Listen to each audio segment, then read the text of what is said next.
Mudhurwa oye! Mudhurwa oye! Mimi nataka nikipata nafasi ya uongozi, masomo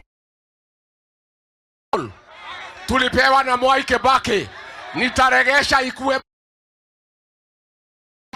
wa primary school. Masomo ya secondary school tutaregesha yote, watoto wasome free katika secondary school.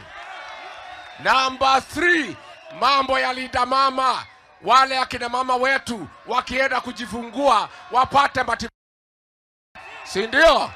Number 4 ni kuweka mikakati ya watu waweze kufanya biashara bila kusumbuliwa. Na hii Nairobi tutahakikisha askari ya Kanjo hapana sumbua wale watu wanafanya kazi hapa Nairobi. Harambee! Harambee! Simesikia huyu Kasongo anasema atapeleka sisi Singapore.